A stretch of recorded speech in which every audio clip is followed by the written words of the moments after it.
The hospital room was cold and sterile. Paul Robeson lay still, the only sound the steady hum of a breathing machine. No one knew it was his final day. This was a man who'd once shaken Broadway with his powerful Othello. His voice turned "Old Man River" into a cry for justice. He stood up to presidents, demanding laws against lynching. But when his heart stopped beating, no one was listening anymore. A man who'd once had the world applauding him slipped away alone in a room nobody saw. Why? Was it because he dared to sing the truth about racism?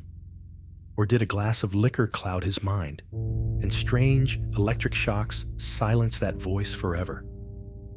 From dazzling stages to cold union halls, from roaring applause to the silence of his final days, today we're tracing the path from glory to darkness to uncover.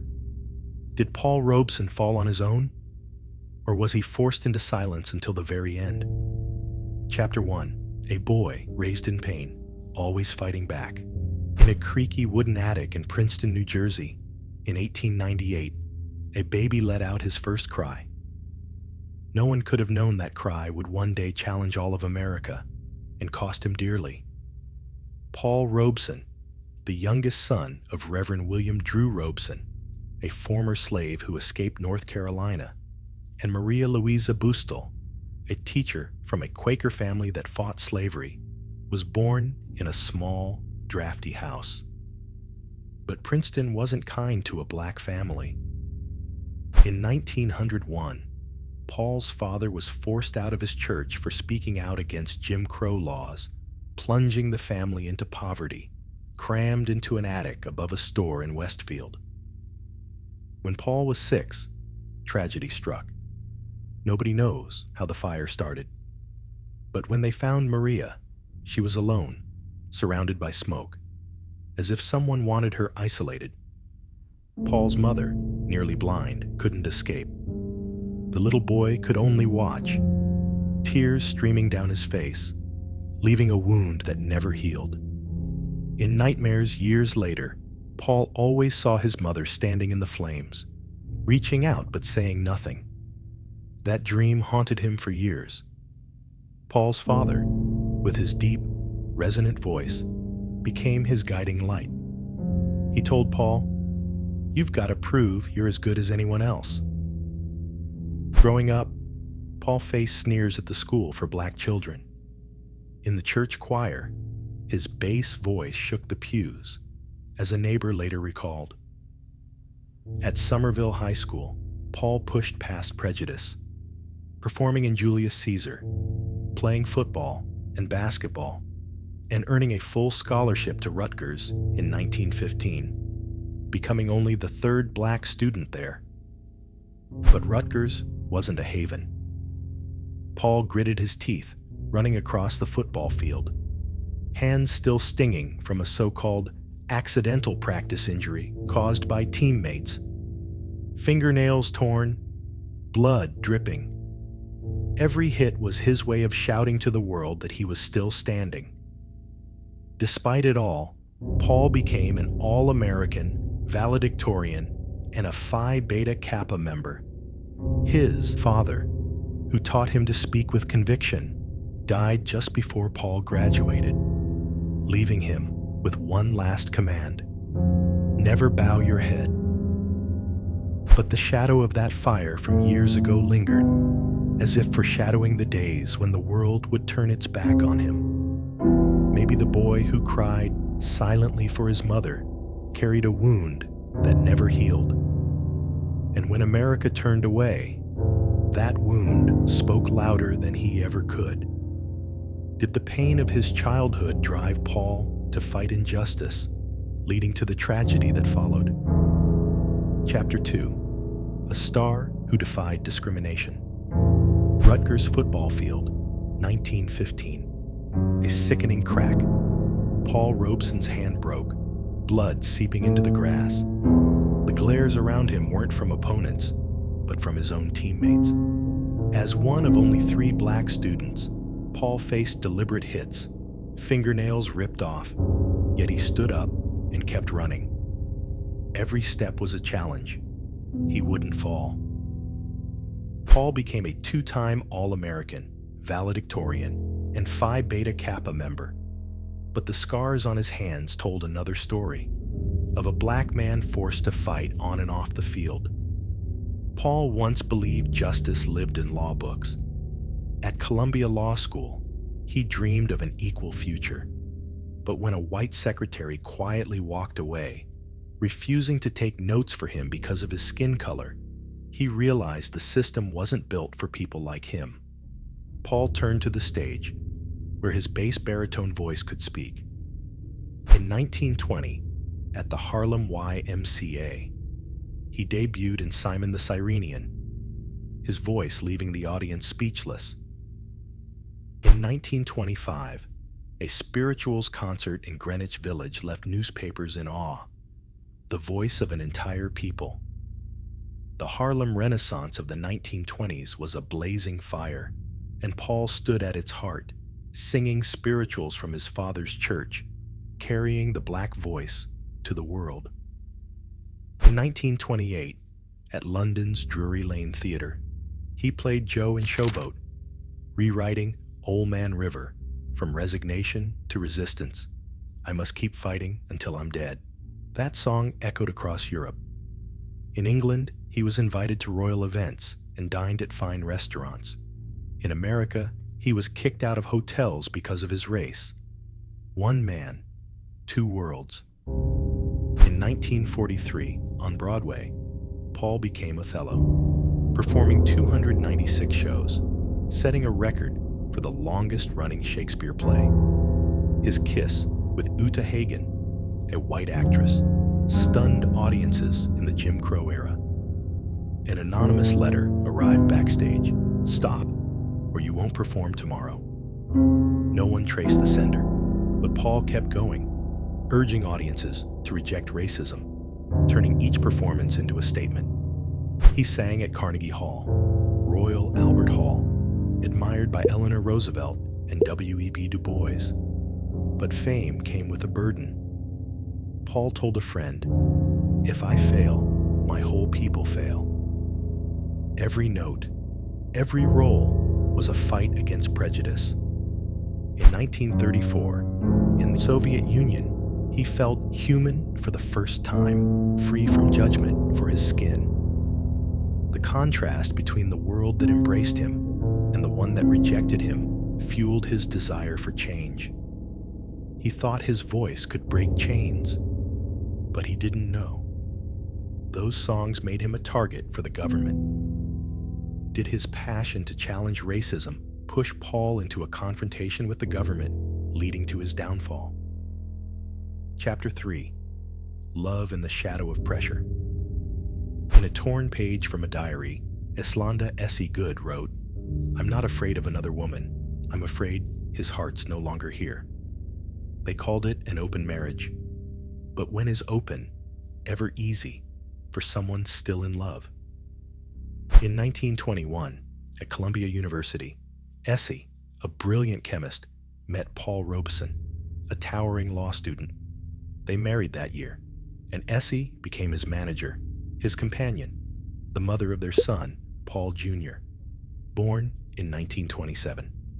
But Paul's spotlight, his voice shaking the world, his roles captivating audiences, built an invisible wall between them. Essie worked tirelessly to secure Paul's big contracts, from Showboat in London to Othello on Broadway. But his fame pushed her further into the shadows. Once, Essie stood backstage, watching Paul sign autographs for hundreds of fans after a show. He smiled at each one, but didn't look her way. In London's theater circles, whispers spread about the lingering glances between Paul and Peggy Ashcroft, his Othello co-star in 1930. In 1934, someone claimed they saw Paul walking late at night along the Moskva River with a Soviet actress. No photos, just stories buried by time. Essie, though heartbroken, stood by Paul, supporting his civil rights campaigns, from fighting lynching laws to backing anti-colonial movements in Africa. She was a sharp, resilient woman, but deeply hurt. An unverified diary page, found after Essie's death, claimed Paul once said, "I love the stage more than my family." No one knows if it's true, but looking back at their years together, it feels like it might be. Essie accepted their open marriage, but every time Paul stepped onto the stage, she seemed to lose a piece of him. In the applause after each show, Paul might have missed something louder, the quiet sobs of the woman who devoted her life to him. Did the silence in his personal life push Paul toward the political battles and tragedy that followed? Chapter 4. A Man Abandoned by His Country. Peekskill, New York, August 1949. Paul Robeson stepped out of a car, and the sky rained stones. Not rain. Bricks, bottles, torn American flags, and shouts of "Commie bastard." A mob of thousands, many veterans, swung clubs and hurled rocks. Police stood by, arms crossed, eyes cold. A car flipped, windows shattered. Paul was cornered against a steel fence, breathing hard, sweat dripping down his face. Someone in the crowd screamed, "Hang him!" A dummy with Paul's name dangled, swaying in the wind. 150 people were injured, cars destroyed, but Paul escaped, this time. Within months, 86 concerts vanished. The piano in his living room gathered dust. Bills piled up on the dining table. Paul, once an international star, now sang in Cleveland Union halls to a few dozen people clapping quietly. In 1950, the U.S. State Department revoked his passport, cutting off his income from international tours. His earnings dropped from $150,000 to $3,000 a year. The FBI had been tracking him since 1941, logging every step, every word, labeling him a national security threat. It all started with Paul's courage. He confronted President Truman, demanding anti-lynching laws, challenging Jim Crow injustices. In Paris in 1949, he said black people shouldn't fight for America against the Soviets when they had no equal rights at home. After that speech, a wave of articles hit. Same tone, same words, like they were scripted. Who orchestrated that campaign? The media twisted his words, branding him a traitor like Hitler. Even Jackie Robinson, under pressure, said Paul didn't speak for all black people. Paul had been a Rutgers All-American, a football hero.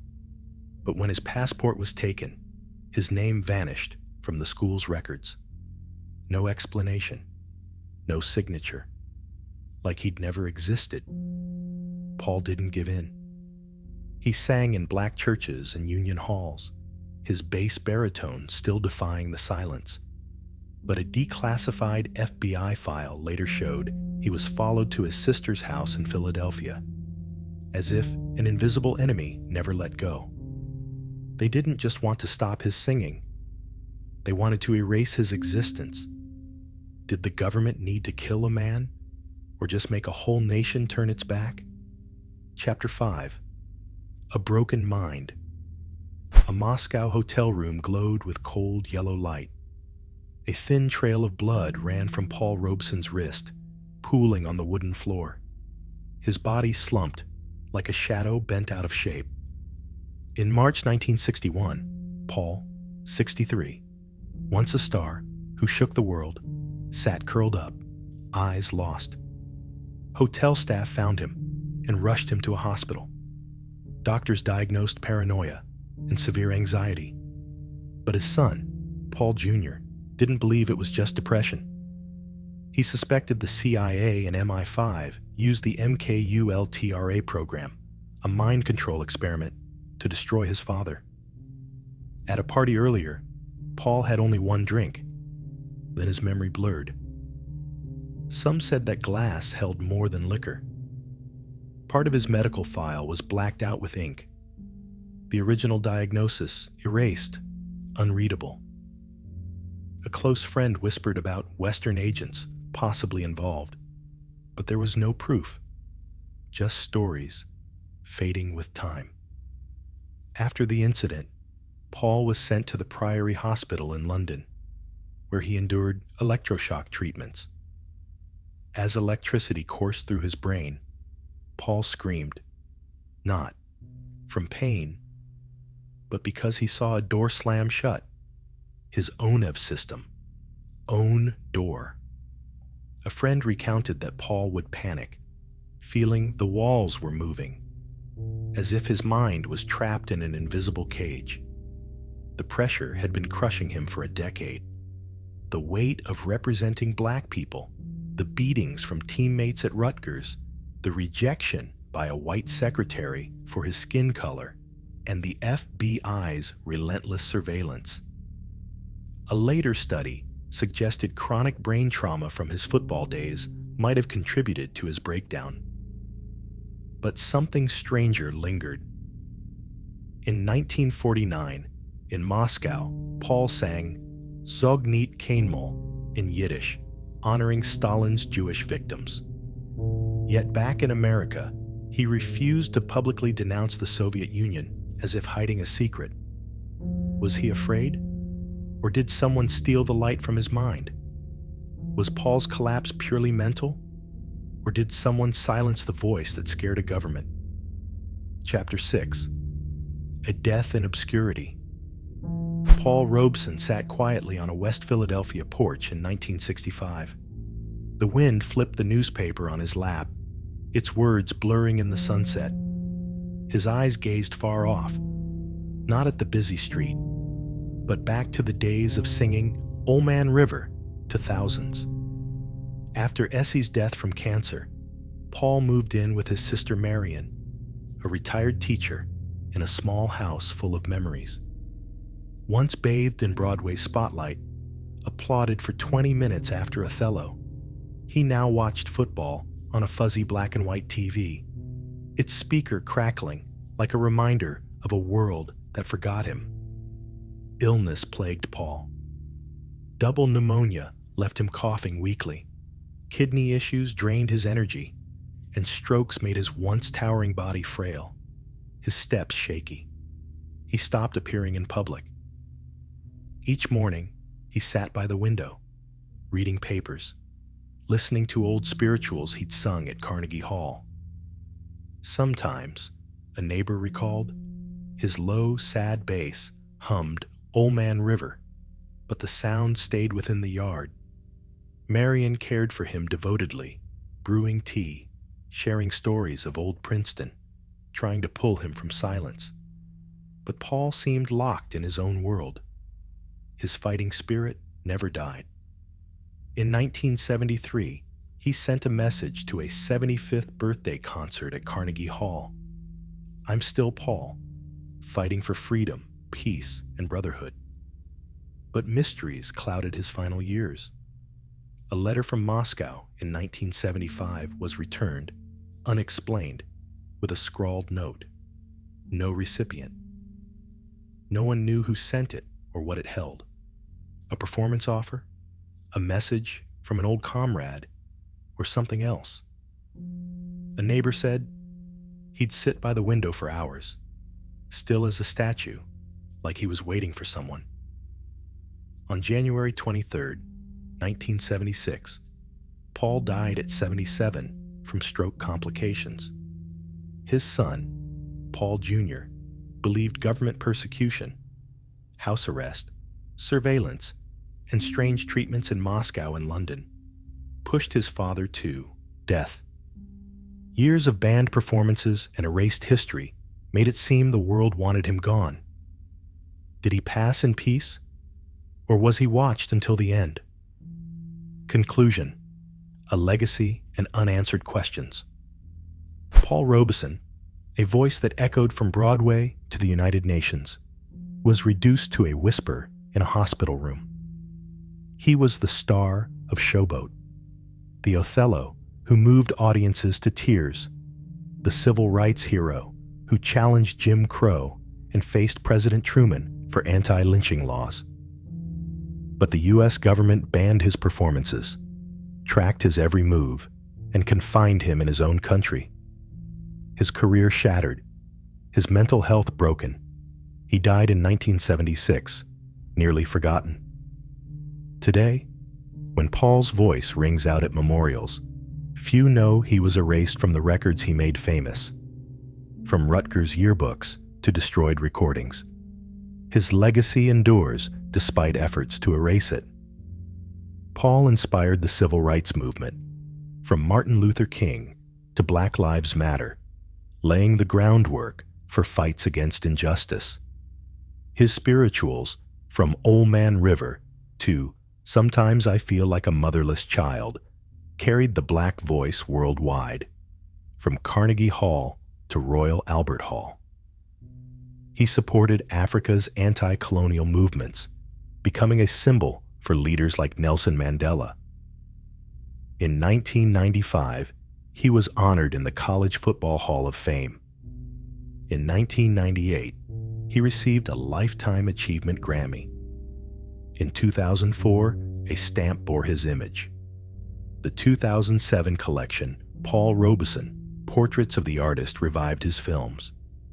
As he wrote in a letter, "Future generations will sing my song."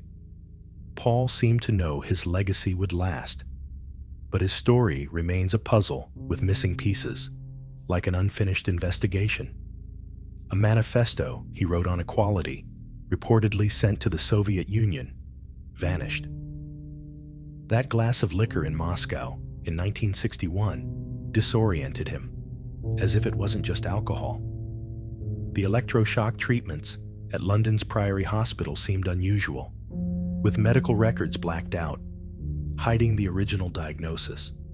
Paul Jr. believed the CIA and MI5 destroyed his father with mind control experiments like MKULTRA.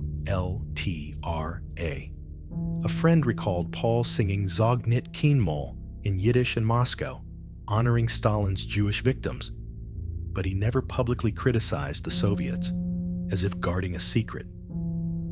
Picture Paul in 1975, sitting on his porch, humming Old Man River. That voice, once shaking the world, now echoed in a small space. Listen to that song again. Feel the pain and defiance in every note. Ask yourself, was history fair to him? Paul didn't die by a bullet or in a cell. He died slowly, silenced. The question lingers. Do we dare listen to his voice to the end?